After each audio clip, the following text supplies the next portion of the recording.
Okay, here we are. Here we are again. It's week 3 of the Premier League. Week 3, we're going to go with our weekly predictions. There we go. Let's cut straight into it. Exactly. We have the early game, Tottenham against Wolverhampton Wanderers. I suppose we're looking at Spurs. We're very lucky to get the draw against Chelsea. That's right, yeah. Entertaining game though. It was kind of what you want to Very good. see. Passion and that. Some might say it's a game Spurs might have lost in previous times, That's not it. playing so well. 100%. You got to give credit to Conte. He, keeps the players motivated. They don't put their heads down as quickly. Yeah. I predict Tottenham to win this one. Yeah, home game, we'd expect them to win. Home right? game, I think Wolves will be okay, but they're struggling for goals. Yeah, and I think that this is a game where we could see Son and Kane maybe getting on the score sheet at some time as well. I think so. I think we'll see a bit more of them. Yeah. I think the game against Chelsea and Tottenham, we saw some of the weaknesses we spoke about for Tottenham and Chelsea. Yeah. Chelsea still not quite settled. Without a natural first striker to behind their the scenes as well. Yeah. Tottenham as well. In the back line, I've always said the back line is not the best. The midfield, questions about that. So so we'll see how they go. But I agree. I think Tottenham maybe 2-0 or something. Maybe this one. Yeah, 2-0, 3-1. Yeah, I agree. About this. Okay. The 3 o'clock games I think are very hard to predict this week. Really tough ones. Yeah. Now saying that, anyone watching the last 2 weeks, any of my guesses, you can throw them in the air. Well, and see what sticks. Yeah, it's very hard to predict. Crystal Palace, Villa. I fancy Crystal Palace. I think that they've got 1 point out of 2 games, and 2 games they played well. That's against right, 2 of what would be considered of the top 6 teams. Top 6, maybe top 4. In Arsenal and Liverpool. Yeah. And I think they're at home. And while Villa got a good win against Everton, I think that might be reflecting on Everton as much as Villa. Mm-hmm. I think Palace will take the points here. Okay. I'm gonna sit on the fence for this one. I think they're two well organized teams. Vieira has made a big difference to Palace, I think, in that area the last year. And I think in the last game, more so than the first game of the season, we saw that Gerrard kind of has made his print as well on the Villa team. Yeah. I think they'll be hard to beat. I think Villa will be happy with a draw there as well. Oh, I would imagine so, Yeah, yes. They would take it now. I'm going to go for 1-1. 1-1 draw. Okay, I think Palace will get this one. Everton, Forest, another tough one to call. Forest got their much needed first victory. Yeah. Everton are at home. Mm-hmm. I might go with the draw on this one. Yeah, again, it's very much on the fence. Nottingham Forest looked lively, exciting to their home fans, but different going away to Goodison Park. I think there'll be a good atmosphere there for Everton. I think they'll be kind of. This will be one of the games where they mark out games where they say we have to get points. Yeah, I think Everton need points. Yeah. They need to get points on the board. This is a huge game for them. They're at home. I think I'm going to go with Everton on this one. Okay. Everton. Grand. Okay. We got Fulham and Brentford. Both teams have exceeded the expectations in the opening 2 game weeks, I would say.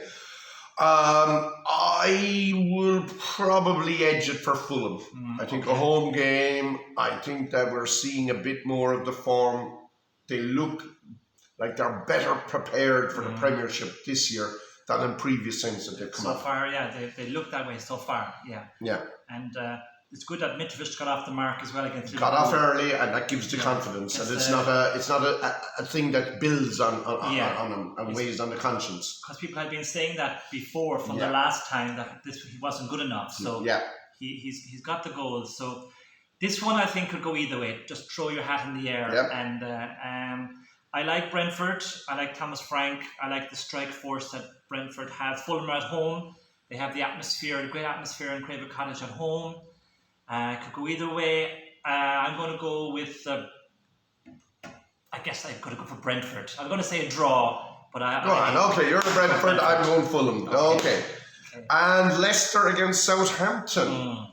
Both teams, I think, are struggling, you Yes. know, is putting it mildly. I think that Southampton look worse than Leicester in the two games we've seen so far.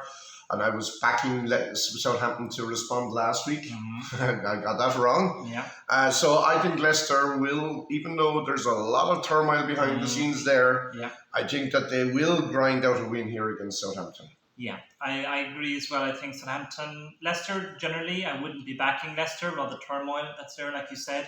But I think at home, and also considering how weak Southampton are, I think they've got big problems. I fancy them to go down this year, as we said in the predictions. Well, I didn't, but I'm beginning to review that as well, and we'll see. It can change. So it can change, exactly. It's early doors. But, so I think maybe Leicester just might shade it in this one. Leicester to win. Okay, the late game is Bournemouth Arsenal. I mean, people would say, "Oh, that's 3 points for Arsenal." I'm kind of not of that opinion. Okay. Bournemouth very impressive in the first game against Villa at home, and I fancy them to get something here.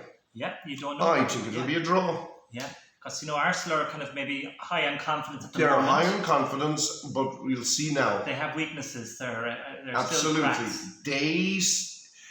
The Crystal Palace game it showed some vulnerabilities that are still there. Yes, okay. But they held on to win that game. They did, and that was a great sign. I think Saliba has made a big difference in the back line. He seems very assured, even though he got an own goal. Yes, I was going to say, he knows where the back of the net is, all right? Yeah, what I like about him is that he's never chasing a player. He's never running after some out of position, like the Liverpool defender was in the last game. What's his name? Central defender, not Van Dijk. Matip, yeah. He seemed to be chasing after everyone. Yeah. They got past him. You don't see that with Saliba, not so far. I think Arsenal are on a high. I think there'll be too much for Bournemouth. I'm going to go for an Arsenal win in this one. Keep that momentum going. So we're looking then Sunday's games. You've got Leeds at home to Chelsea as the early kickoff. Leeds have done much better than I expected so far this year. It looks like Marsh has kind of actually got a solid unit playing good, attractive football, I have to say. And the players, they've lost some big players. They did, but the ones he's brought in seem to have been solid enough, hit the ground running so far. Very lucky, and yes. Chelsea, as we said, looked really good for a lot of the game against Spurs. Got really impressed with them.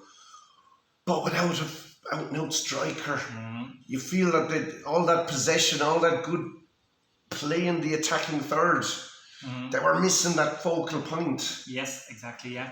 Rumours of Aubameyang. I think wouldn't like it, but I think it wouldn't be a bad signing at all. Aubameyang has history with Tuchel. That's right, from Dortmund, yeah. And I think that, it makes sense to me.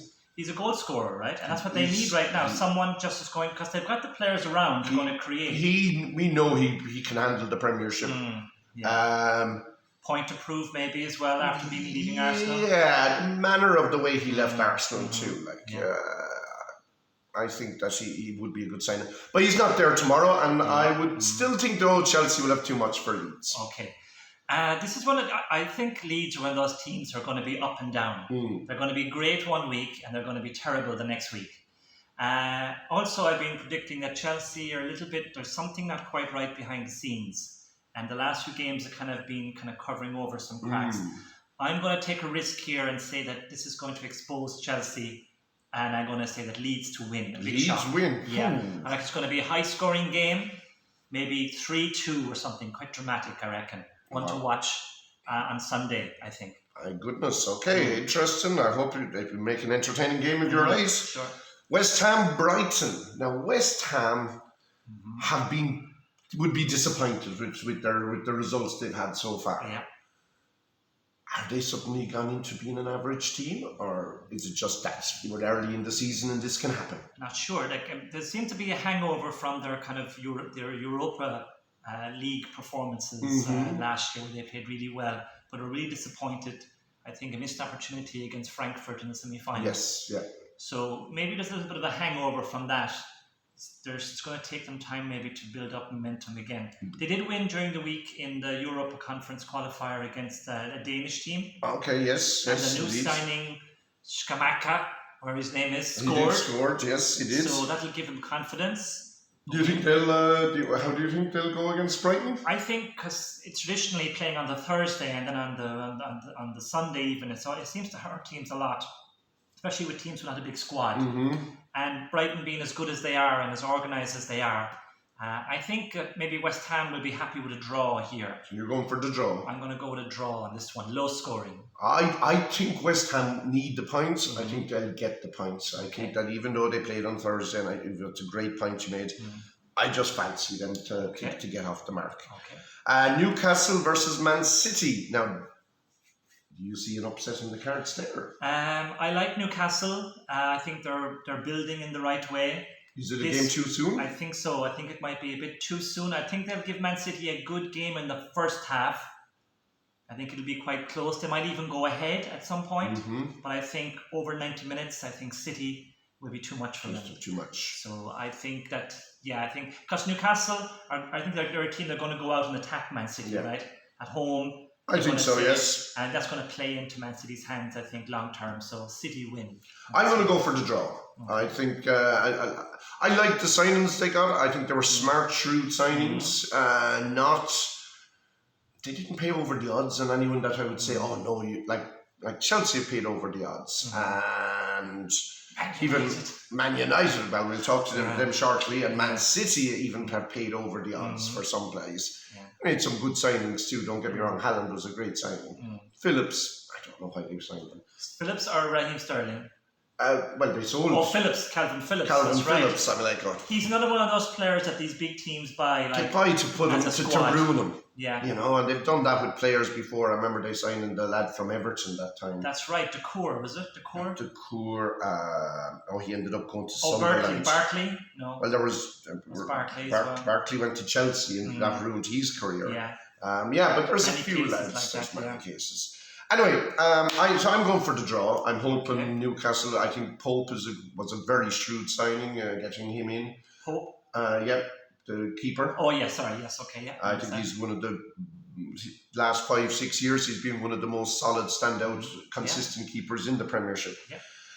The last one then on Monday night, we got a relegation battle in early days, maybe. Two of the teams I predicted in the top 6, and have been underwhelming to say the least. Man United, Liverpool, both needing a victory, really. Yes, definitely, Just to get their season going more than anything else. Sure, I think, let's first of all talk about Casemiro, because that's going that's a big factor. They've announced 70 million for a 30-something-year-old player who's won everything.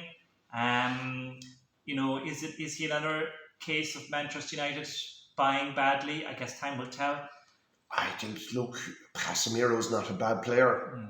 Would you pay 70 million for a 30-year-old, for a guy that's his best years are on the other side of him, and what are you building for? That's it. We spoke about this the last time, where United are we made that analogy of the Roadrunner, the coyote going over the cliff, where United still think they're that we can win the Premier League this year. They need to scratch. This is a short-term fix. This is very short-term, and it's not a cheap short-term fix. They need to, like we said, stop and put money more into youth now. And start rebuilding again. Use the money cleverly on the future, long-term future, not just short fixes. I think and I've only read early reports, so I don't know what's official, but it sounds like he's on big wages too. He's the third highest earner apparently, 350,000 a week. I mean, that's panic, and it's just again. Look, there's enough things being talked about Man United's transfer policies, and that's another example of it. So the game itself? I'm looking at two teams that one are so disorganized they're going to give opportunities up, and the other team have just lost confidence and confidence in scoring goals and going for the jugular. It's a hard one to call. I think it could be a draw. I think Liverpool will get the win. Okay. I'm going to go for Liverpool to get the win. But it's not going to be close. It could be 1-0 or 2-1. I think this is another horror show for Manchester United. I think Liverpool will totally tear them apart. in front of their own fans, I think it's more humiliation. 4-0, 5-0 Liverpool. Okay, well, we'll see. We'll see. As I say, my predictions, I can throw them in the air. Well, we'll see. Okay. But, yep, that's it. We'll see. And again, as always, thank you, Liam. It's a goodbye from me. It's a goodbye from me. Adios.